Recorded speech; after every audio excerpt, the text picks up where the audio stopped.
यानी कि मनुष्य घर से निकल के अगर 1 घंटा लेट हो जाएगा तो हम उसके बारे में क्या करने के दिमाग में सोचना शुरू कर देते हैं। तो यीशु मसीह बोल के चला गए हैं कि मैं शीघ्र आने वाला हूं, लेकिन अभी के समय बोलेंगे तो 2000 वर्ष के ज्यादा ही हो गए ना। यीशु मसीह अभी तक नहीं आया है।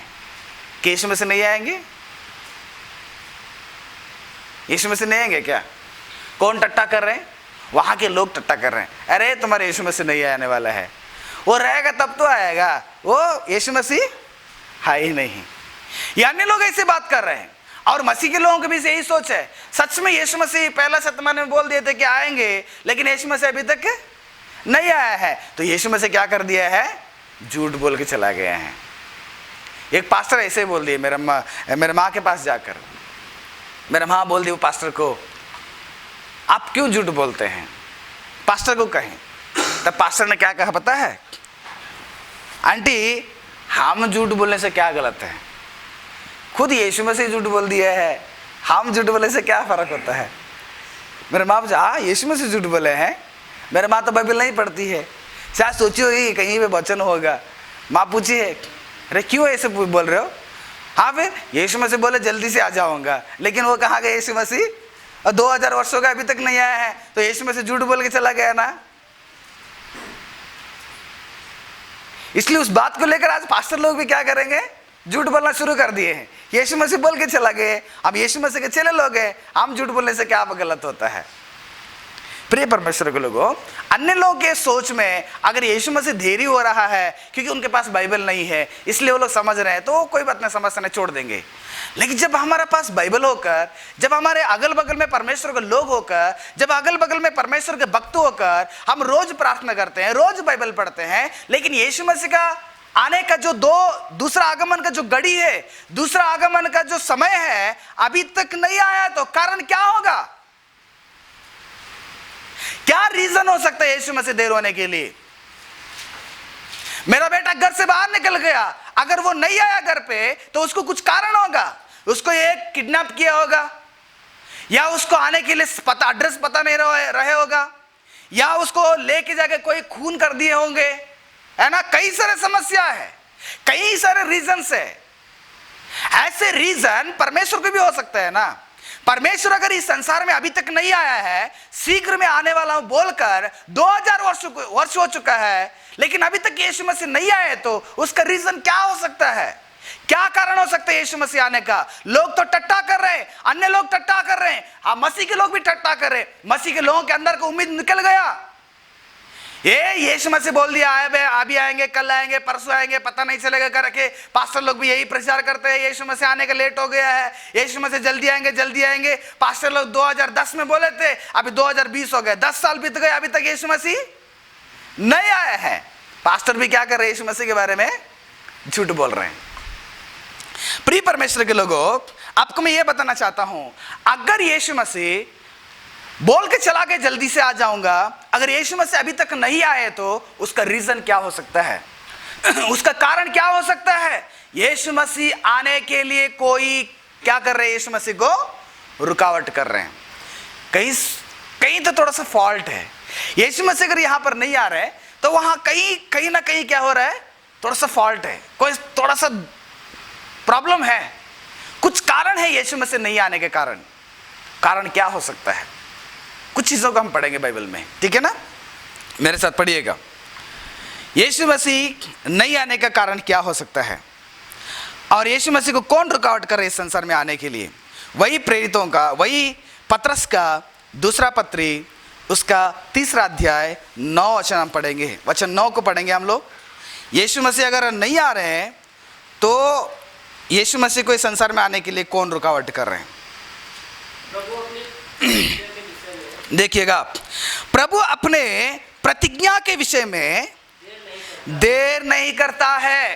परमेश्वर अपने प्रतिज्ञा, परमेश्वर अपने भविष्यवाणी को, या परमेश्वर अपना जो भी आज्ञा परमेश्वर के मुंह से निकलता है, उसको पूरी करने में परमेश्वर को क्या नहीं होगा? देर नहीं करता। वो कभी भी देर नहीं करता है, उसके पास देर का बात ही नहीं है।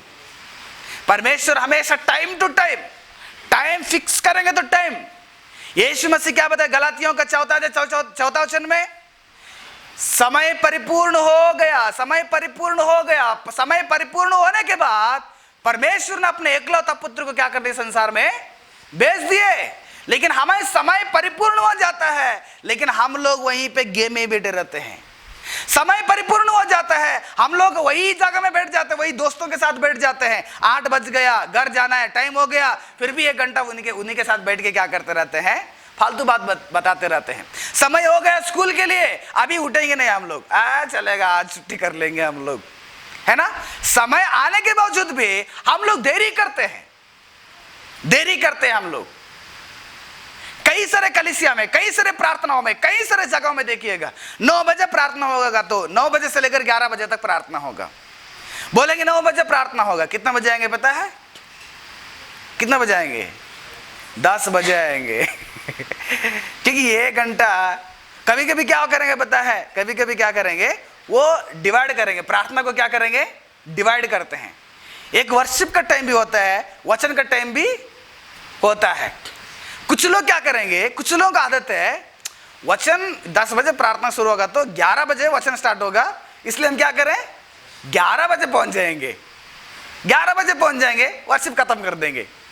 और कुछ लोगों का आदत ये से है, आएंगे 10 बजे सही से और 11 बजे तक रहेंगे, जब वचन स्टार्ट हो गया उधर से एक एक क्या करते रहेंगे, निकलते रहेंगे। हमारे लोगों का आदत है ये, टाइम नहीं हमारे पास, वो भी खास करके हमारे भारत देश के लोगों के सोच में थोड़ा सा एक क्या, कई सारे लोगों के जीवन में, सब लोग ने, कई सारे लोग मसीह के लोगों के जीवन में अधिकतर लोगों का समस्या यही है, 10 बजे प्रार्थना, 11 बजे आते हैं। कुछ लोग वो भी नहीं आते हैं, आते ही नहीं, पूछेंगे तो बहुत इंपॉर्टेंट काम था सर, इसलिए हम लोग प्रार्थना में नहीं आ पाए। मतलब परमेश्वर से भी बहुत इंपॉर्टेंट है आपको काम, परमेश्वर से भी पैसा बहुत इंपॉर्टेंट है, परमेश्वर से भी पढ़ाई बहुत इंपॉर्टेंट है, परमेश्वर से भी नौकरी बहुत इंपॉर्टेंट है, नहीं आते हैं। परमेश्वर देरी करने वाला नहीं, देरी करने वाले कौन है, आप है और हम है। हम देरी करेंगे, डेली 8 घंटे हम प्रार्थना में बैठने वाले हैं, क्या करेंगे, अभी 8 घंटा ही उठेंगे, सुबह 8 घंटा ही उठेंगे। कितना बजे बैठेंगे प्रार्थना में, 9 घंटा। परमेश्वर है ना, वो तो उसका तो कोई काम नहीं है, 24 आवर्स क्या करेगा, वो हमारे अगल बगल में घूमते रहता है, इसलिए कभी भी उसको क्या करें, प्रार्थना करेंगे। 8 बजे कल किए थे, आज आराम से 10 बजे करेंगे। यीशु तो काली है ना, परमेश्वर तो काली है ना, काली उधर इधर घूम रहे, उसको कोई काम ही नहीं है परमेश्वर को, इसलिए उसको कभी भी टाइम दे देते हैं, है ना, कोई टाइम फिक्स नहीं रहता है। लेकिन परमेश्वर कभी भी मिस नहीं होता है, परमेश्वर का टाइम कभी भी मिस नहीं होता है। परमेश्वर का समय, परमेश्वर ने बोले कि मैं शीघ्र आने वाला हूं, वो शीघ्र आने वाला परमेश्वर अगर देरी कर रहे हैं तो उसका कोई रुकावट कर रहे हैं। वो रुकावट कौन कर रहे हैं, बाइबल बताता है कि लोग टट्टा कर रहे हैं कि परमेश्वर आने वाला था, देरी कर दिए हैं, शायद उनका परमेश्वर सो गया है, शायद उनका परमेश्वर को आने का टाइम पता नहीं, शायद उनके परमेश्वर झूठ बोल दिए हैं। आप इस बातों को तुम्हारे हृदय से हटाना बहुत जरूरी है। तुम्हारे पास परमेश्वर के वचन है, परमेश्वर की बातें हैं, उसको पढ़ो। परमेश्वर अपने टाइम को कभी भी देरी नहीं करता है। पढ़िएगा उस वचन को, प्रभु अपने प्रतिज्ञा के विषय में देर नहीं करता, जैसा देर कुछ लोग समझते हो। आप लोग समझ रहे परमेश्वर कल आएंगे, हम कल बदलेंगे। परमेश्वर अभी बोले थे 2000 वर्ष पूर्व में, मैं जल्दी से आने वाला हूं, हर एक व्यक्ति का उनके प्रतिफल, काम के अनुसार प्रतिफल दूंगा। पाप करने वाला मनुष्यों को क्या होगा, मृत्यु का दंड है। इसलिए उन लोगों को प्रचार करते हैं, आप लोग सुधर जाओ, यीशु मसीह आने का देर हो गया, अभी हम क्या करें, आराम से आज पूरा पाप कर लेंगे, आज पूरा पाप कर लेंगे, अभी क्या करें, कल चेंज हो जाएंगे, अगले साल चेंज हो जाएंगे, अगले साल से बाइबल पढ़ना शुरू कर देंगे, अगले साल से प्रार्थना कलीसिया में जाना शुरू कर देंगे। कई सारे जवानों को मैं मिलता हूँ, अब प्रार्थना में क्यों नहीं आते हैं।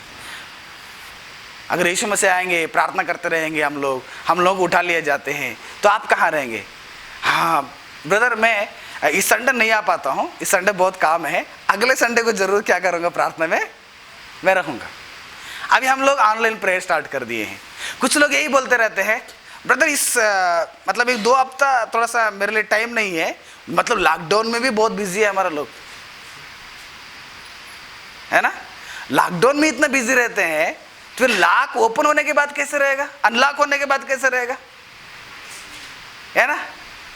लॉकडाउन में इतना बिजी, वाह क्या गवर्नमेंट का काम करने वाला भी इतना बिजी नहीं रहेंगे, मतलब प्रधानमंत्री भी इतना बिजी नहीं रहेंगे, उतने हमारे मसीह के लोग हैं आज बहुत बिजी रहते हैं। क्या बिजी रहते पता है, 6 से लेकर 7 बजे तक प्रार्थना होगा तो उसी समय में उन लोगों को स्पेशल खाना बनाना है, उसी में बिजी रहते हैं।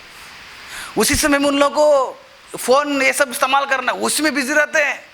उसी समय में उनको सोना रहता है, इसलिए बिजी रहते हैं। 3 बजे सो जाते हैं, 6 बजे नहीं उठेंगे, आराम से 8 बजे। लॉकडाउन है ना तो बिजी है, अभी पूरा बिजी रहते हैं, सोने में बिजी रहते हैं, खाने में बिजी रहते हैं, पीने में बिजी रहते हैं, खेलने में बिजी रहते हैं। देखो बिजी स्केड्यूल इनका कितना अच्छा बिजी स्केड्यूल है ना, बहुत बिजी है। प्रियो, तुम्हारे जीवन में अगर ऐसा होगा तो बहुत ही समस्या है। तुम अपने जीवन में देरी मत करना, परमेश्वर को तुम्हारे जीवन में स्वीकार करने के लिए देरी मत करना। बाइबल बताता है कि कुछ लोग समझ रहे हैं कि परमेश्वर का क्या है, देरी है, पर तुम्हारे विषय में, देखिएगा, पर तुम्हारे विषय में धीरज धरता है।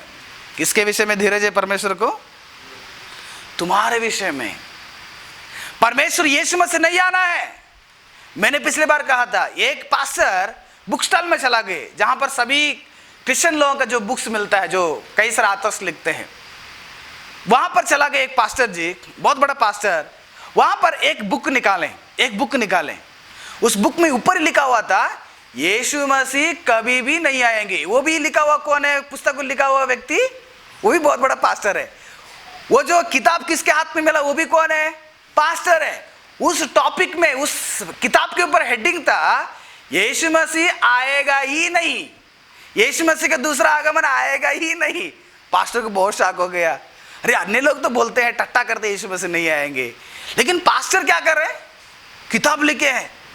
उनको अंदर बहुत ही क्या बोलते गड़बड़ी हो गया, बहुत अचंभित हो गया। चलो इसके अंदर क्या है हम पढ़ें करके वो किताब निकाली।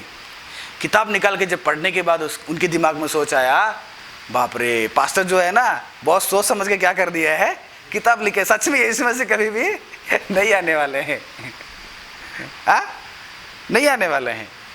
क्यों? मैं बताऊंगा क्यों नहीं आने वाले हैं। परमेश्वर किसके लिए धीरज धरे रह रहे हैं? किसके लिए धीरज है परमेश्वर का? क्यों परमेश्वर लेट कर रहे हैं? कोई परमेश्वर को रुकावट कर रहे हैं, प्रभु तुम मत आना, वो तो वहीं पे रहो, हम लोग यहीं पे रहेंगे। बट आएंगे यीशु मसीह, तुम कितने भी कुछ भी करो एक दिन आएंगे, ठीक है ना। लेकिन अभी इस वक्त में परमेश्वर नहीं आ रहे, कारण तुम्हारे लिए, तुम उसको रोक रहे हैं, तुम यीशु मसीह के आगमन के लिए रास्ता सिद्ध नहीं कर रहे। इसलिए परमेश्वर का वचन बताता है कि तुम्हारे कारण उसका आगमन क्या हो गया है, देरी हो चुका है। तुम हो मनुष्य लोग हैं। क्यों मनुष्य लोगों के लिए पड़ेगा? पर तुम्हारे विषय में धीरज धरता है और नहीं चाहता कि कोई नष्ट हो। वो नहीं चाहता कि कोई भी नष्ट हो जाए। कोई भी नष्ट होने का परमेश्वर की इच्छा नहीं, इसलिए परमेश्वर धीरज है, इसलिए परमेश्वर इंतजार में है। अगर यीशु मसीह इस संसार में प्रत्यक्ष होना है, अगर यीशु मसीह बादलों पर आना है, अगर यीशु मसीह हम सबको लेके जाना है, तो उसके लिए परमेश्वर यीशु मसीह ने एक बात कहे थे। क्या कहे थे पता है? मत्ती रचित सुसमाचार उसका 24वां अध्याय 14 वचन पढ़िएगा। और राज्य का यह सुसमाचार, देखिएगा, यीशु मसीह अगर आपके इस संसार में आना है, यीशु मसीह अगर मेरे इस संसार में आना है, तो क्या जरूरी है? पढ़िएगा, ये जो चीजें हैं यीशु मसीह के पास कौन पूछ रहे हैं? यीशु मसीह के चेले लोग पूछ रहे थे, प्रभु तुम्हारा आगमन कैसे पहचाने? इसके बारे में कई सारे बात को यीशु मसीह ने कहा। और यीशु मसीह बोलने के बाद 14 वचन में आते यीशु मसीह कहते हैं कि इस राज्य का सुसमाचार सारे जगत में प्रचार किया जाएगा। देखिएगा, ये सुसमाचार, कौन सा सुसमाचार? या राज्य का सुसमाचार। किसका सुसमाचार? फिर से बता रहा हूं, यह राज्य का सुसमाचार, परमेश्वर का राज्य का सुसमाचार सारे जगत में प्रचार किया जाएगा कि सब जातियों पर क्या हो जाएगा? वो गवाही, सभी जाति के लोगों के लिए वो गवाही रहेगा। चाहे हो यहां पर गोरा, काला, तगड़ा, मोटा, सारे जाति के लोग, यहां पर कई सारे जातियां है ना हमारे धरती पे।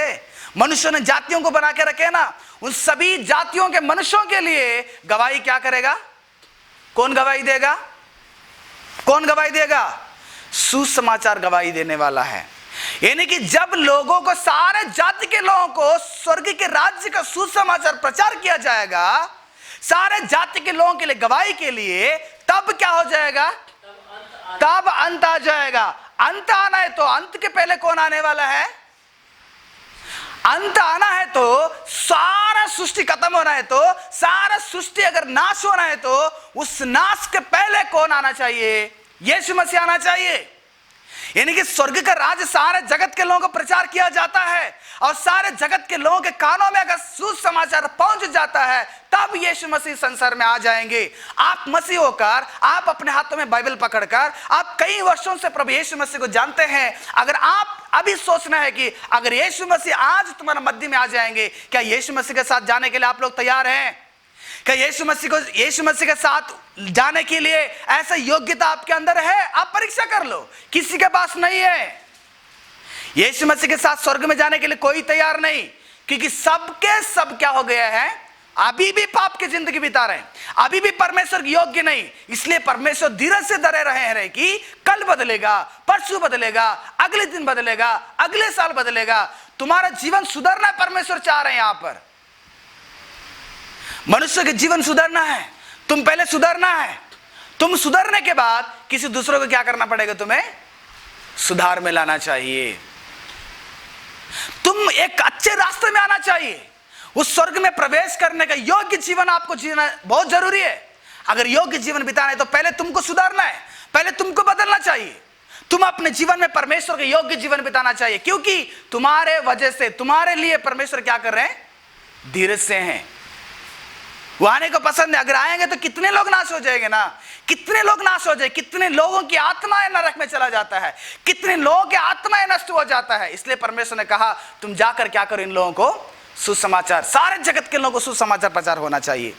प्रिय परमेश्वर के, इसलिए हम हमेशा कहते हैं जो अच्छा प्रचार है, जो परमेश्वर के वचन के आधारित है, उस वचनों को क्या करना पड़ेगा? तुम्हें लोगों के पास पहुंचाना बहुत जरूरी है। लोगों के पास पहुंचाना जरूरी है, क्योंकि लोगों को सुसमाचार नहीं पहुंचेगा तो उनके अंदर विश्वास नहीं आएगा, है ना। इसलिए परमेश्वर के वचन का जरूरी है, क्योंकि विश्वास कैसे आता है? विश्वास सुनने से, सुनना मसीह के वचन से। वचन को सुसमाचार क्या है? परमेश्वर के वचन ही सुसमाचार है। सुसमाचार को आप अपने जीवन में स्वीकार करो और तुम्हारे जीवन को सुधारो, उसको संवारो परमेश्वर के लिए। और इस जीवन को परमेश्वर के उस योजना के अंदर कई सारे लोगों को क्या करना पड़ेगा? तुम्हें प्रचार करना पड़ेगा, उनको परमेश्वर के पास लाना पड़ेगा, उनको परमेश्वर का प्रेम, परमेश्वर का धीरज, परमेश्वर का क्रोध, परमेश्वर की पवित्रता, परमेश्वर के राज्य, ये सारे सुसमाचार को प्रचार करके उन्हें भी परमेश्वर के राज्य में आपको क्या करना पड़ेगा? लाना पड़ेगा। कितने लोग परमेश्वर काम में हैं? कितने लोग परमेश्वर की योजना में हैं? कितने लोग परमेश्वर उस आगमन के लिए अपने आप को तैयार किए हैं? किसी और को तैयार कर रहे हैं आप लोग? आप समझो कितने लोग हमें परमेश्वर के पीछे, कितने लोग परमेश्वर के लिए दौड़ रहे हैं। सुबह उठेगा तो हमारा अभिलाषा है, रात दोपहर हो गए तो हमारा अभिलाषा है, रात होगा तो हमारा अभिलाषा है, रात 12 बजे उठेंगे फिर भी हमारा अभिलाषा है।